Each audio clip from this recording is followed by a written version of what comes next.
яркие карандаши сменим на тетрадки, ручки, сумки, буквари. Стали мы уже большие, знаем раз, два, три и еще 4. Песни, танцы и веселые сценки. В такой атмосфере дети прощаются с беззаботным дошкольным временем. Красивые наряды и яркое оформление. На выпускной работники интеграционного клуба «Другой взгляд» подготовили с детьми обширную культурную программу.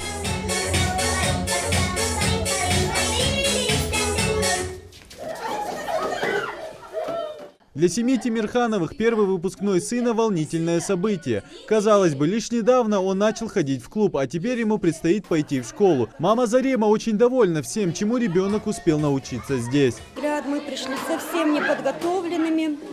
Мы не умели писать ни буковки, ни циферки. Читали по слогам. Здесь очень дружелюбный коллектив, здесь специалисты своего дела. Детей наших подготовили наилучшим образом. Через 2 недели мы пойдем в школу и, думаем, будем осваивать азы обучения дальше. Воспитатели не скрывают грусти. Им нелегко прощаться с этими непоседами, в которых вкладывали и любовь, и заботу, готовя их к интересной школьной жизни. Еще одно поколение покидает наш учебный центр «Другой взгляд». Огромное вам спасибо, дорогие родители, за то, что выбрали нас, доверили самую дорогую, то, что у вас есть, и самую важную миссию – обучать, подготавливать ваших детей к школе.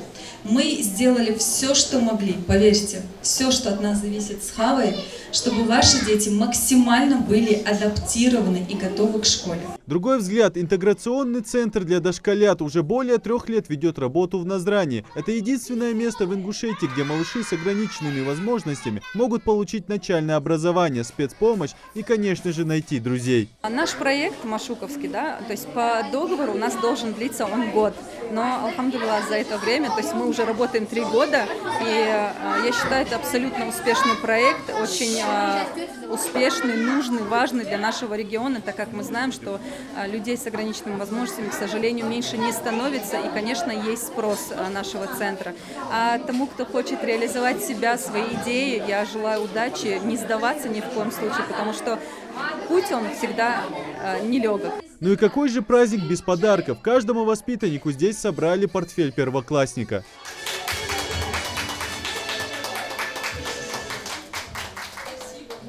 Впереди их ждет школа с новыми радостями и открытиями, маленькими и большими победами. А интеграционный центр стал первой ступенькой той лестницы, что ведет к взрослой жизни. Идрис Ижиев, Тамерлан Ужахов, Новости 24.